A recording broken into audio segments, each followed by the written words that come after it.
Deus. Olá, meus amigos. Que Deus abençoe a todos, no nome de Jesus. Mais uma vez nós vamos prosseguindo fazendo a vontade do nosso bom Deus, né? Seguindo aquilo que está escrito em Marcos 16:15, ide por todo mundo e pregai o evangelho. E eu quero procurar fazer isso através desse canal. Aliás, a minha meta, o meu objetivo é esse, né? Quando, pela direção do Espírito Santo, eu criei esse canal, tá bom? E eu conto com a tua ajuda, conto com o seu like, tá bom? Você pode ativar o sininho, né? Para você receber novos vídeos quando eu assim colocar, tá certo? Que você possa compartilhar no WhatsApp, no Facebook, no Instagram, né? Fugiu a palavra. Mas nós vamos dar prosseguimento ao assunto que eu comecei falando no último vídeo que a gente gravou, falando sobre os filhos da perdição. Sabe, meu amigo e minha amiga, Deus, ele é maravilhoso. O nosso Deus, ele é amor, né? E com certeza Deus, mais do que ninguém, é o que eu falei até no último vídeo, Deus, mais do que ninguém, ele deseja que todos sejam salvos, né? Só que não são todos que vão ser salvos. Mas será que Deus, ele destinou alguns ao inferno e outros ao céu? Claro que não. Por mais que Deus ele tenha os seus escolhidos, ele tem mesmo, né? Deus, ele sendo um ser onisciente, onipotente, onipresente, ele sabe exatamente quem vai ser salvo e quem não vai.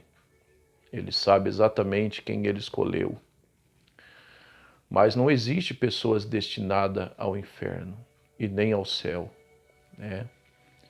Por exemplo, fulano nasceu para ir para o céu e ciclano nasceu para ir para o inferno. Não, de jeito algum. Deus, aquilo que ele criou, que ele fez com as próprias mãos que somos nós, ele jamais fez alguém para ir para o inferno. Aliás, a Bíblia fala isso, que Deus criou o inferno para o diabo e seus anjos. O diabo, sim, foi destinado a ir para o inferno. Porque o diabo, para ele, não tem mais jeito, o diabo não tem mais solução. Ele foi alguém que foi destinado ao inferno mesmo. E o destino dele já está traçado. Para ele não há mais jeito. Mas para o ser que Deus criou, que Deus fez, não funciona desse jeito. Aquilo que Deus criou, que foi o ser humano, a sua imagem e semelhança, jamais o desejo de Deus vai ser a perdição. Jamais o desejo de Deus vai ser que aquilo que ele criou se perca. Mas aí você me pergunta aí do outro lado, tá certo. Se o desejo de Deus é que ninguém se perca, por que muitos vão se perder? Porque muitos não querem. Muitos o rejeitam. É o que eu falei no último vídeo. Existem pessoas que, pela própria natureza, não que Deus a tenha criado dessa forma, não que Deus a tenha feito dessa forma, mas existem pessoas que, pela própria natureza, elas são cruéis, elas são más, são pessoas que você não vê nenhum tipo de arrependimento nela. Elas fazem maldade como se isso fosse normal, como se isso fizesse parte da vida delas. Você sabia que tem pessoas que eles são bandido, gostam de ser bandido e não vão mudar? Sim, existe. É o que eu falei no último vídeo, né, sobre o Adolfo Hitler, que foi um dos maiores sanguinários, né, que já viveu, foi um dos maiores ditadores que já existiu. Era um homem cruel, era um homem terrível que matou milhares e milhares de pessoas. Então, até hoje existem pessoas assim, brasileiros assim, que não tem nenhum tipo de arrependimento, não existe nenhum tipo de escrúpulo nele, né? Então são essas pessoas que são os filhos da perdição. Mas não é que Deus criou essas pessoas assim, de forma alguma. Mas essas pessoas por si próprios se fizeram assim. Decidiram ir por esse caminho. Então, quando eu olho para a Bíblia Sagrada, a verdade é, meu amigo e minha amiga, que a palavra de Deus ela vai se cumprir, não tem jeito. Por exemplo, nós falamos no último vídeo sobre o Judas Iscariotes, né? A Bíblia falou o nome do Judas quando lá no Antigo Testamento falava que Jesus iria ser traído. A Bíblia não falou claramente que era Judas, porque vai nascer um homem que vai ser discípulo de Jesus chamado Judas que vai o trair. A Bíblia não fala. A Bíblia só falou que alguém iria traí-lo. Mas esse alguém foi o Judas. Agora, será que foi Deus que criou o Judas para ser o traidor? Deus fez o Judas nascer para ir para o inferno? Claro que não. Mas o Judas Iscariotes escolheu esse caminho. O Judas Iscariotes optou por esse caminho. Então Jesus ele deixa dois caminhos, o caminho largo e o caminho estreito. E a Bíblia diz em Mateus que muitos vão optar pelo caminho largo. Mas não é porque Deus o quer, porque elas querem. E a palavra de Deus tem que se cumprir. E naquele dia, o dia do juízo final, o dia da prestação de contas, o dia em que todos, querendo ou não querendo, vão estar diante diante dele. A Bíblia diz que ricos e pobres, escravos e livres, ou seja, todos vão estar diante deles.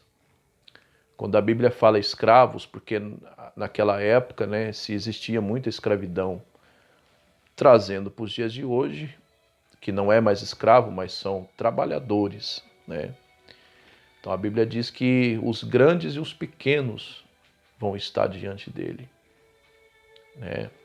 Vão ter que se apresentar diante dele. E alguns vão ser para a salvação e outros vão ser para a perdição. Só que a Bíblia não dá nome de pessoas. Deus não escolheu pessoas que vão para lá. As pessoas que por opção própria vão ir para lá. Mas a palavra vai se cumprir. Muitos vão estar lá diante dele e vão ser condenados ao inferno. Agora, não precisa ser eu e não precisa ser você. Isso vai depender do caminho que você escolher. Se é o caminho estreito, e se é o caminho largo. Olha o que a Bíblia diz, lá em Mateus capítulo 7, versículo 22. A Bíblia diz assim: porque muitos me dirão naquele dia, Senhor, Senhor, não profetizamos nós em teu nome? Em teu nome não expulsamos demônios? Em teu nome não fizemos milagres? Aí Jesus continua dizendo, do Mateus 7, 22 em diante: Jesus continua dizendo, né? Mas eu vos direi abertamente, apartai-vos de mim, malditos, vós que praticais a iniquidade. Então, meu amigo e minha amiga, o que é iniquidade? Eu já expliquei isso em outro vídeo que eu fiz há uns, se eu não estou enganado, há uns 2 anos atrás, falando sobre a iniquidade, usando esse mesmo versículo, esse mesmo capítulo. A iniquidade que a Bíblia diz é quando o pecado se torna algo normal. É quando as pessoas não sentem mais incômodo com a maldade. E a Bíblia até fala que nos últimos tempos isso aconteceria, né? O amor de muitos se esfriaria, a iniquidade se multiplicaria, ou seja, a maldade se multiplicaria. Olha o tempo que nós estamos vivendo. Eles não estão perdoando nem criança, meu amigo e minha amiga. Bandidos estão entrando nas escolas aí, estão matando crianças inocentes, né? Você pode ver, eu falei no outro vídeo, o massacre que a gente teve aí. Né? Então, Mateus 24:13, a Bíblia fala isso, que a iniquidade se multiplicaria. O que é iniquidade? É quando o pecado se torna algo normal. É quando as pessoas acham normal matar, roubar, cometer atrocidade. E é o que nós estamos vendo hoje. Então, esses são os filhos da perdição, né? Porque optaram pelo caminho errado, optaram pelo caminho da maldade. E no dia do juízo, essas pessoas vão estar diante dele, diante do julgamento, diante da prestação de conta. E o que me chama a atenção, meu amigo e minha amiga, é que essas pessoas que vão se apresentar também, eles eram pessoas que supostamente se diziam de Deus. Pregadores, obreiros, pessoas que fizeram a obra, que vão se perder. Sabe por quê? Porque praticou a iniquidade. Acharam o pecado normal. Acharam o caminho do erro normal, não sentiram mais incômodo com o erro. Então, essas pessoas são os filhos da perdição. Jesus falava isso para os fariseus, em Mateus 23 em diante, que Jesus falava para os fariseus cegos, né? Vocês não entram no céu e não deixam o povo entrar. Ou seja, Jesus afirmou que os fariseus não entrariam. Por quê? Porque eles também optaram pelo caminho da maldade. Eram filhos da perdição. Então, a palavra de Deus tem que se cumprir, tá? Eu repito, Jesus, a vontade de Deus, jamais será que todos se percam. A Bíblia diz em Ezequiel que Deus não tem prazer nem na morte do ímpio, mas o ímpio vai se perder. Não porque Deus quer, porque Ele optou, tá? Então, terminando esse assunto que eu comecei no outro vídeo, os filhos da perdição existem, mas não precisa ser eu e nem você, tá certo? Isso vai depender de você e da sua escolha. Escolha o caminho certo. Escolha sempre fazer a vontade de Deus. Escolha sempre fazer o bem. Porque a maldade não compensa, meu amigo e minha amiga. As pessoas que são más, às vezes, elas podem achar que estão se dando bem aqui. Mas eu te falo uma coisa. Se elas não pagar pelo que está fazendo aqui, pode ter certeza que no dia do juízo elas não vão escapar. Então não compensa, tá bom? Escolha sempre fazer o bem, escolha sempre fazer a vontade de Deus. Que o Senhor teu Deus te abençoe e te guarde, que o Senhor teu Deus faça resplandecer a luz sobre ti, que o Senhor nosso Deus tenha misericórdia de ti, levante o seu rosto sobre ti e te dê a paz. Até uma próxima oportunidade, tá? se Deus assim me permitir, ora por mim, que eu oro por você, no nome de Jesus.